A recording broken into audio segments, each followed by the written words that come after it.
The PA system announced the next station. The subway car slowed to a standstill. Doug tore his eyes away from the kid and his dad and exited the train by shoving his way indelicately through the impatient crowd gathered outside that waited to pile in and add to the congestion. This wasn't Doug's stop, but God, he couldn't take any more of that irritation. He checked the subway map on the way out and found that he wasn't too far from his destination. Maybe it would be nice to walk through the city in the daytime for once.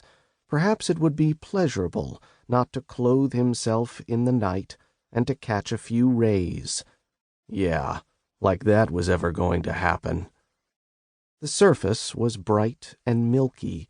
Fog hung low over the city and masked the upper reaches of the skyscrapers from view. Although Atlantica was humid and temperate, one thing that Atlanticans never had to bother with was sunscreen. The veil of fog did its job in filtering the UV rays from the sun. It was rare that anyone in Atlantica managed to develop any form of melanoma, and that was something. Doug wound his way through the streets and worked his way into the suburbs.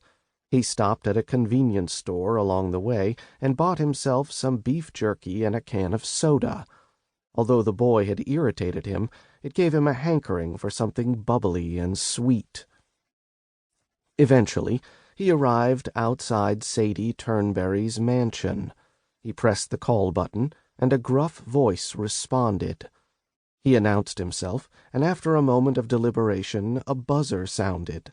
The gates opened, and Doug stepped inside. As he walked along the long gravel drive, his eyes strayed to the array of exhibits viewable from outside the house. It was hard to believe that people had the money to create spectacles like this on this island. Doug had grown up in the piss-poor end of Atlanta, Georgia, and it had only been through sheer desperation that he uprooted and found his way into the military.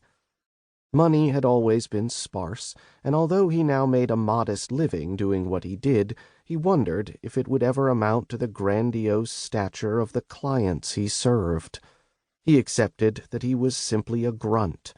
He wasn't a boss, he was an underling, and every underling had to know his place if he were to guarantee himself survival. Doug had always been an underling. The military proved that point to him. Security guards met Doug on entry.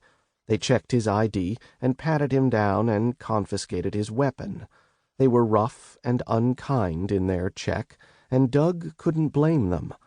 After the last few intrusions into this manor, Sadie would have her guard up. He could only guess how Dick climbed in and got the drop on her, but she was making damn sure it wouldn't happen again.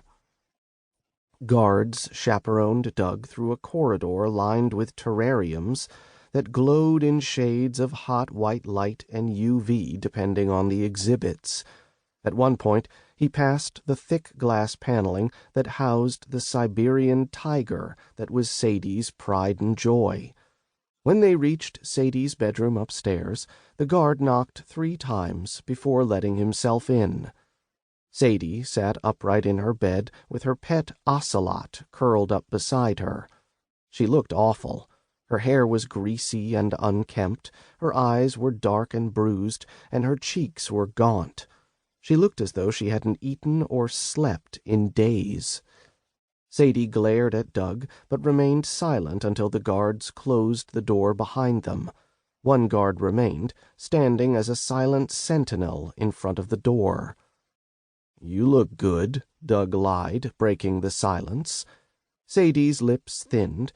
She hurled a digital tablet at Doug and barked, "Have you seen the fucking news?" Doug blocked the tablet. Its firm edge caught his forearm. It fell to the hardwood floor where the screen smashed and the picture distorted.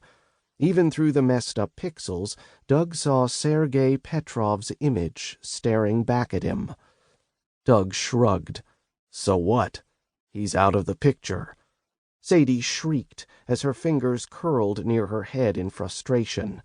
"With Sergei gone, they're going to look at me for progress next."